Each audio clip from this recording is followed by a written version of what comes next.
This is the Emergency Medical Minute, sponsored by CarePoint and HCA Health One.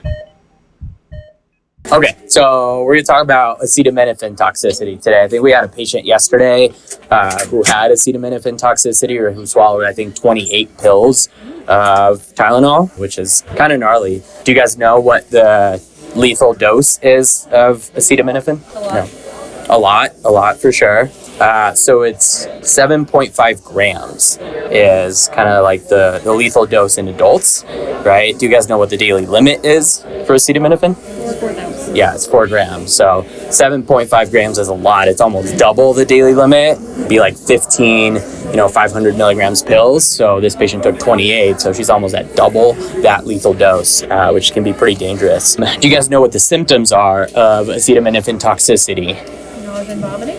Yeah, so in the first 24 hours, it can be pretty non-specific.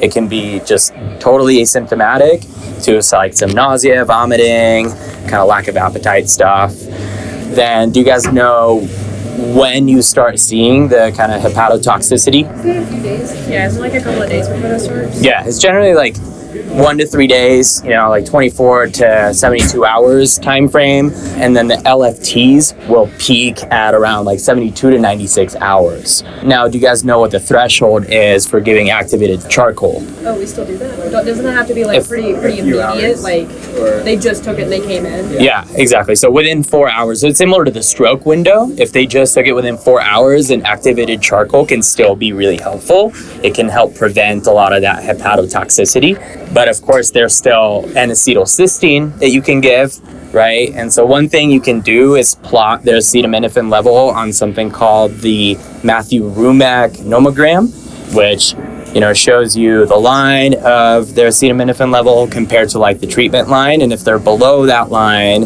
then they're okay. But if they're above it, then you want to give N-acetylcysteine. Also, if you don't know the time of ingestion, then you still want to give N-acetylcysteine because it'll prevent complications. Do you guys know the dosing of NAC? No. Yeah, so what I was reading, it's 150 mg per kg over 15 minutes first, followed by 50 mg per kg over 4 hours, and then 100 mg per kg over 16 hours. And so there's a couple endpoints that you can look for after you give N-acetylcysteine. One of them is an INR less than 1.5, and then the other is just having an undetectable acetaminophen level after you've given it, of course. So that's probably the easier one to kind of keep track of on lab. So any questions? So if you give acetylcysteine and their liver's already affected, is it going to do anything to help their liver, or is it just going to prevent further damage?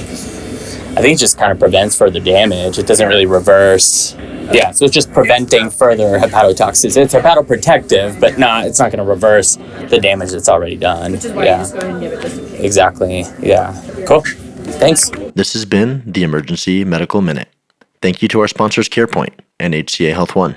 Support from them and listeners like you helps us to continue providing free medical education to the masses. If you found this episode valuable, consider supporting our work and check out the link in our show notes.